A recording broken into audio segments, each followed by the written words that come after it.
Les grandes mesures de mon programme, du programme d'Emmanuel Macron que nous portons dans la 5e circonscription, c'est de développer donc la zone sinistrée donc de la 5e circonscription avec une richesse extraordinaire qui est l'or vert que constitue l'agriculture, qui n'est absolument pas prise en compte et c'est malheureux. Nous avons la canne qui produit le meilleur sucre au monde, nous avons le litchi, nous avons l'ananas, nous avons la vanille, nous avons tellement de produits sous-exploités qui mériteraient d'être mis en avant pour créer de l'emploi et favoriser la diversification de l'agriculture dans une zone fortement agricole.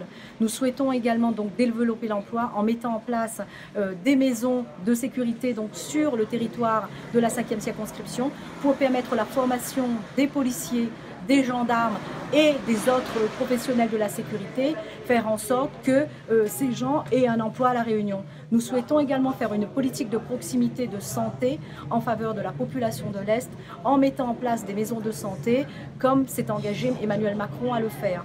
Nous souhaitons également supprimer le RSI qui est un véritable fléau actuellement, qui constitue une charge supplémentaire alors que les entreprises et les sociétés actuellement payaient déjà le régime général auquel est venu s'ajouter le RSI. Cette charge ne procure aucun avantage et au contraire donc place les sociétés et les entreprises dans une véritable difficulté. Et ça permettra ainsi, donc si on donne à un chômeur ou à quelqu'un qui bénéficie du RSA un emploi, eh bien ça diminuera la charge de l'État pour le versement de l'allocation chômage ou du RSA. Et c'est ainsi que nous avons créé un équilibre entre la création d'emplois, la suppression des charges sociales, ce qui permettra donc d'assurer des conditions de vie beaucoup plus décentes à un certain nombre de personnes, augmenter ainsi le pouvoir d'achat. Augmentation du pouvoir d'achat passe aussi par la suppression de la taxe d'habitation pour 80 des ménages. On a vu qu'à La Réunion, la majeure partie des ménages allaient bénéficier de cet avantage puisqu'ils ne paieront plus la taxe d'habitation. Nous, ce que nous souhaitons également en faveur des personnes à la retraite qui bénéficient du minimum vieillesse, une augmentation de 100 € par mois et non pas par an comme certains s'amusent à le dire. Nous souhaitons également une augmentation de 100 € par mois pour l'allocation handicapée. Ce sont là quelques grandes mesures phares concernant le programme d'Emmanuel Macron. Je souhaiterais également dire sur la loi travail qui fait débat actuellement, puisqu'il y a de la désinformation à ce sujet, on ne touchera pas aux droits acquis des salariés. Les 35 heures ne sont pas touchées.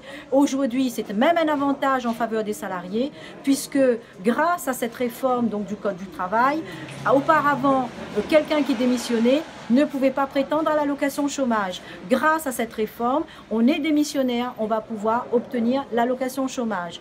On va généraliser l'allocation chômage de sorte qu'un artisan, un chef d'entreprise qui ne peut plus travailler puisse obtenir lui aussi l'allocation chômage, qui est un véritable déséquilibre parce que nous avons des deux côtés des travailleurs, il y en a un qui profite et l'autre pas. Donc c'est vous dire la politique de proximité et profondément humaine que l'on souhaite mettre en place en faveur de la population.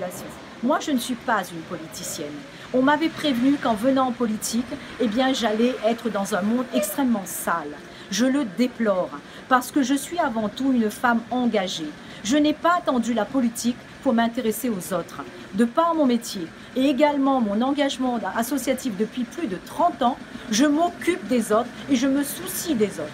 L'étape que j'ai franchie en m'engageant sur le plan politique à titre personnel, c'est une façon de concrétiser cet engagement et de donner de la continuité à un engagement pris depuis de nombreuses années aux plus démunis d'entre nous. Maintenant, s'agissant donc de la politique de caniveau qui est menée à mon encontre, ce que je déplore, c'est qu'on utilise un fait malheureux pour, en pleine campagne électorale, faire croire qu'on s'intéresse à quelqu'un, alors que c'est absolument faux. Je m'étonne qu'un accident de la circulation malheureux, que je regrette parce que personne n'en est fier, et ça peut arriver à n'importe lequel d'entre nous. Cet accident de 2012, qui est donc en cours de règlement, eh bien cet accident revient dans le débat politique.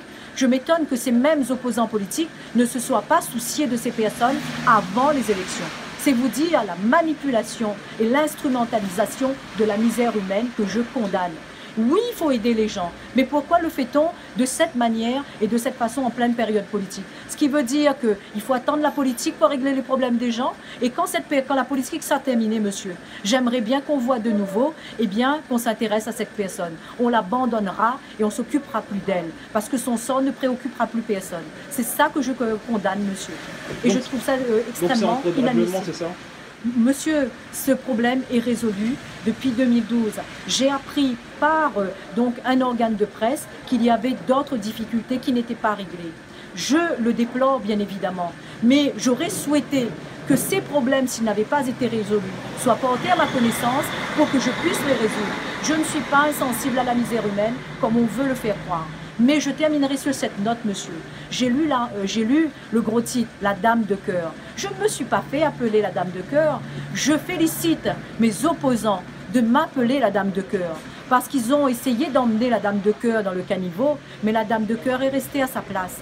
Et aujourd'hui, je peux dire une chose, c'est que la politique, pour moi, cette politique-là, je la condamne totalement. Il faut aider les gens, monsieur, mais tout au long de la vie, pas seulement dans le cadre politique et utiliser la misère humaine comme ça a pu être le cas actuellement. Et c'est ça qui est condamnable, monsieur. C'est ça qu'on ne doit plus accepter.